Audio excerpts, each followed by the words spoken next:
Shanti. Good morning, Namaste, and a very warm welcome to today's spiritual discussion.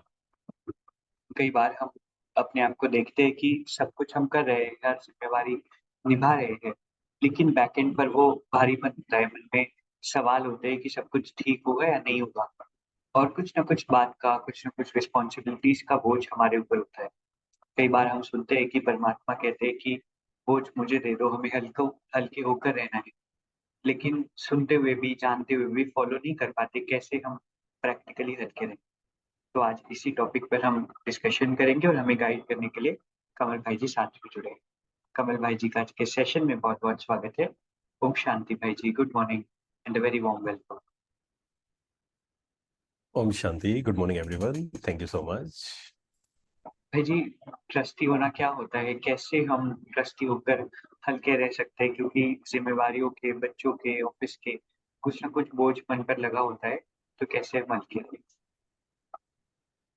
बिल्कुल देखिए आज बहुत लोग जो है ना, बहुत सारी रिस्पॉन्सिबिलिटीज है और जिसके कारण बहुत भारीपन का अनुभव करते हैं। मतलब जो मन हल्का होना चाहिए, लाइट होना चाहिए, वो फील नहीं करते हैं। और फिर वो कंपैरिजन जब किया जाता है ना छोटे बच्चे में और खुद में, तो कई लोग कहा जाता है जब उनको कि छोटे बच्चों की तरह हंसो, खुश रहो, तो वो कहते हैं कि उनके जीवन में तो कोई जिम्मेवारियां नहीं है ना, इसलिए वो खुश है। और हमारे इस जीवन में तो देखो कितने प्रेशर्स हैं, कितनी जिम्मेवारियां हैं, घर संभालना है, फिर फाइनेंशियल बहुत सारी चीजें हैं। तो मन भारी हो जाता है। मन भारी क्यों होता है? क्योंकि हम मैं और मेरेपन में फंस जाते हैं, है ना, अपने को ट्रस्ट ही नहीं समझते। एक्चुअल में मन को हल्का करने की विधि क्या है? अपने आप को इंस्ट्रूमेंट समझना, अपने आप को ट्रस्टी समझना कि मुझे ये सिर्फ एक रोल मिला हुआ है, मुझे सिर्फ एक रिस्पॉन्सिबिलिटी मिली हुई है एंड मुझे ट्रस्टी होकर संभालना है। अदरवाइज अगर हम उसमें मैं और मेरापन लेकर आते हैं कि मैंने ये करना है, मेरे बिना तो होगा ही नहीं। जैसे एक भाई, उनकी बहुत बड़ी कंपनी थी, तो उन्होंने अपना बहुत सुंदर अनुभव सुनाया। जैसे ही वो इस पाथ पे चलना शुरू हुए, उनका मन बहुत भारी रहता था पहले। और उन्होंने बताया कि मैंने आज तक एक भी छुट्टी नहीं ली थी क्योंकि मेरे को बहुत टेंशन होती है। तो जैसे ही इस पाथ पे चलना शुरू हुआ, तो उनको कहा गया कि आप ट्रस्टी होकर रहिए, कि आप ये सोचिए कि आपकी कंपनी नहीं है, आप एक एम्प्लॉई हैं वहां पर। आपको मैनेजर के रूप में इस तरीके से दिया हुआ है परमात्मा ने। तो फिर वो छुट्टी लेकर गए, तो उन्होंने इतना सुंदर अनुभव सुनाया कि पहली बार मुझे फील हुआ कि मेरे पर कोई बोझ नहीं है। और काम वापस आया तो उससे ज्यादा अच्छे से बल्कि चल रहा था। और मेरा अपने एम्प्लॉयज के साथ बहुत अच्छा रिलेशन भी हो गया, क्योंकि पहले मैं उन पर बहुत उनको प्रेशराइज करता था। लेकिन अभी मैं एकदम ये सोचकर चलता हूँ कि मैं भी एक एम्प्लॉय हूँ और ये परमात्मा की कंपनी है। तो अपने को ट्रस्टी समझने से मन एकदम हल्का हो जाता है। और जो हल्का मन होता है वही एक्चुअल में खुशी को एक्सपीरियंस कर सकता है।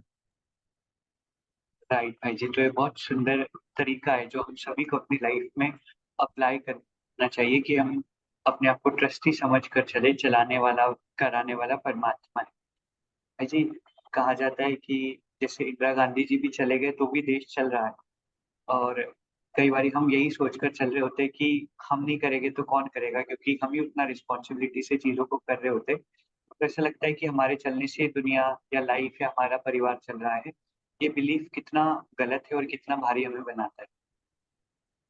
बिल्कुल देखिए, कई लोगों के चेहरे को देखकर ऐसा लगता है कि सारा दुनिया का जो बोझ है उन्होंने ही उठाया हुआ है ना। मतलब वो नहीं होंगे तो दुनिया चलेगी नहीं। पर एक्चुअल में ऐसा होता नहीं है। ठीक है, थोड़े समय हो सकता है, 15 दिन, 20 दिन, एक महीना, कोई चीज थोड़ी बहुत ऊपर नीचे हो। लेकिन फिर वो स्मूथली चलना शुरू हो जाती है। और कई बार तो ऐसा होता है कि उस व्यक्ति के जाने के बाद वो चीज बहुत अच्छे से चलनी शुरू हो गई। तो ये जो भारीपन है, ये जो बोझ है, ये जो मैं, है ना, ये भी तो ईगो है ना। तो इससे क्या होता है, हम खुद ही दुखी होते हैं, खुद ही परेशान, अननेसेसरी हम प्रेशराइज करते हैं अपने आप को कि मेरे बिना तो पता नहीं क्या होगा। जैसे आजकल आप देखिए, पेरेंट्स जो हैं, तो बच्चों को इतना डांटते हैं, इतना टोकते हैं, इतना समझाते हैं। उन्हें लगता है कि हम टोक रहे हैं, हम समझा रहे हैं, तभी वो चेंज होगा। पर एक्चुअल में ऐसा होता नहीं है। कई जगह पर आप जस्ट सामने वाले को छोड़ते हैं ना, स्पेस देते हैं, तो आप देखेंगे अपने आप वो व्यक्ति चेंज होना शुरू होता है पॉजिटिवली। और कई बार जब हम बहुत प्रेशराइज करते हैं किसी को कि अच्छा बनो, ये मत करो, ये मत करो, बहुत प्रेशराइज करते हैं, तो फिर वो रिबेलियस हो जाता है। फिर वो कहता है कि मैं तो जो आप कह रहे हो ना, जो आप कह रहे हो नहीं करना है वही करना है मुझे अब तो। जैसे छोटे बच्चे को अगर कहा जाए कि इस इधर नहीं जाना है, या लिखा भी होता है ना कहीं पर कि यहाँ मत देखो या ये मत उठाओ, तो वो व्यक्ति वो जरूर देखता है, वो क्यूरियस वो चीज रहती है उसके अंदर। तो हमें ये चीज समझनी पड़ेगी अच्छे से कि हमें अननेसेसरी बोझ नहीं लेना है। और इसके लिए meditation is very very important. जब हम दिन में कुछ समय निकालते हैं डिटैच होने का, साक्षी होने का, कि जो अपना पार्ट प्ले कर रहा है वो अपना पार्ट प्ले कर रहा है, मैं आत्मा साक्षी होकर देख रही हूँ। तो इससे वो जो बोझ हम देख पाएंगे साक्षी होकर, कितने सारे बोझ हमने बिना कारण के पकड़े हुए हैं।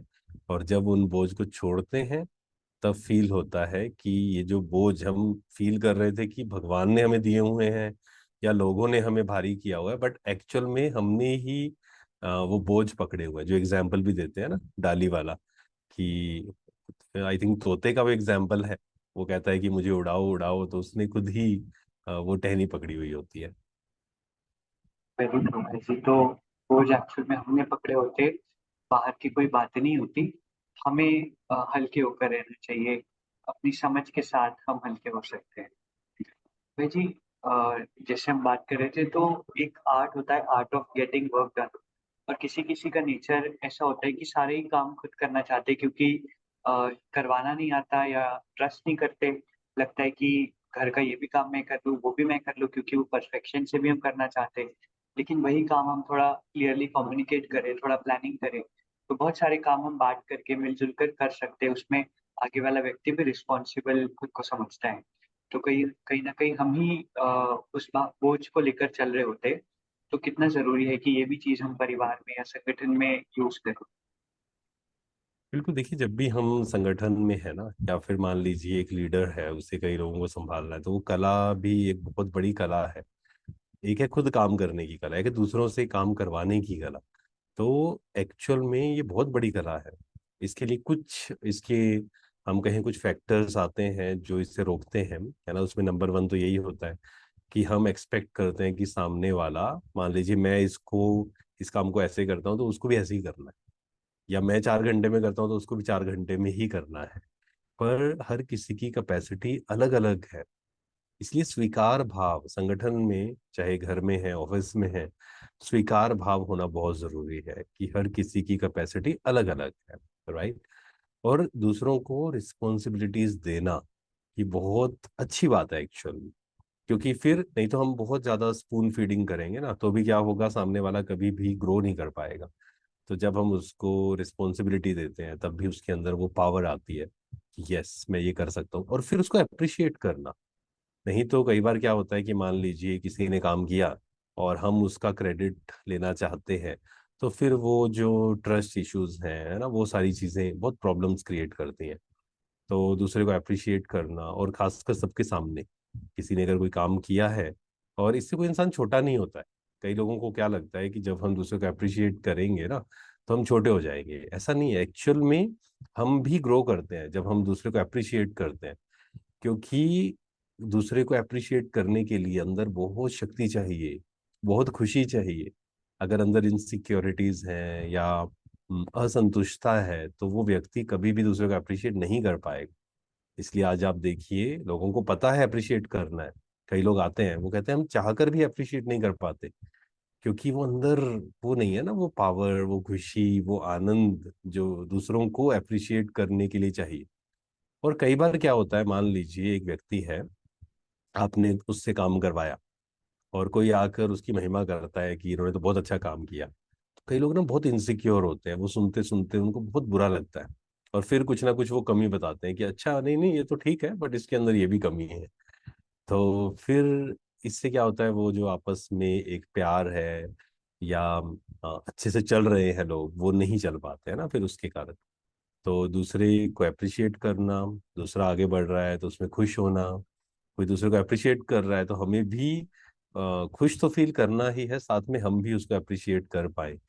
और ये समझना बहुत इंपॉर्टेंट है कि हर किसी की कैपेसिटी अलग अलग है। अगर कोई अपना 100% दे रहा है, ठीक है, उसका उसका अलग होगा, उसका अलग होगा। दो गाड़ियां हैं, दोनों की जो पावर है ना, एक मान लीजिए वो सस्ती गाड़ी है, मान लीजिए मारुति सुजुकी है, वो भी सिंपल वाली, और दूसरी है मर्सिडीज है, या तो उसमें दोनों में पावर में फर्क होगा ही। ऐसे ही दो लोग हैं, यूनिक हैं, तो उसको स्वीकार करके, एंड एक बहुत बड़ी कला ये भी होती है कि किसको क्या काम देना है ना, किसको क्या रिस्पॉन्सिबिलिटी देनी है। तो इस तरीके से हम खुद भी ग्रो कर सकते हैं, दूसरों को भी ग्रो करवा सकते हैं। Very true. तो ये कितना इम्पोर्टेंट है कि डेलीगेशन हमें आना चाहिए लाइफ में। बहुत काम करता है, स्पेशली जब हम एक टीम में काम कर रहे हैं, स्पेशली जब एक संगठन में हम काम कर रहे हैं, तब डेलीगेशन, इसमें अपनेपन का भाव भी उतना इम्पोर्टेंट होता है। और ये भी इतना इम्पोर्टेंट होता है कि किस तरह से किसको हम क्या काम दे रहे हैं, कितना अप्रिशिएट कर रहे हैं, इन चीज़ों पर अटेंशन देना होता है। आज हमने ये सीखा कि ट्रस्टी कैसे बने, हल्के कैसे रहे, वर्क को डेलीगेट कैसे करें। इसी तरह स्पिरिचुअल डिस्कशन के लिए कल हम साथ में जुड़ेंगे। आज के इस खूबसूरत सेशन के लिए आप सभी का, परमात्मा का और भाई जी का बहुत बहुत शुक्रिया। ओम शांति भाई जी, थैंक यू वेरी मच। हम शांति, थैंक यू वेरी मच। अभी हम 2 मिनट के लिए मेडिटेट करेंगे, पूरा ध्यान खुद पर। मैं शांत स्वरूप आत्मा हूँ, शांति के सागर की संतान। मेरा मन बिल्कुल शांत है, कोई हलचल नहीं।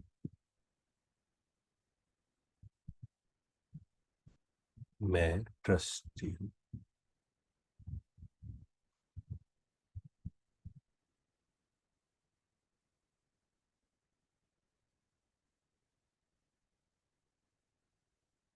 ट्रस्टी होकर जो मुझे रोल मिला हुआ है, जो मुझे रिस्पॉन्सिबिलिटीज मिली हुई, उसे मैं शांत, हल्के होकर निभा रही हूँ। मेरे मन में कोई हलचल नहीं, कोई बोझ नहीं। I am just an instrument. हम शांति। शुक्रिया, शुक्रिया।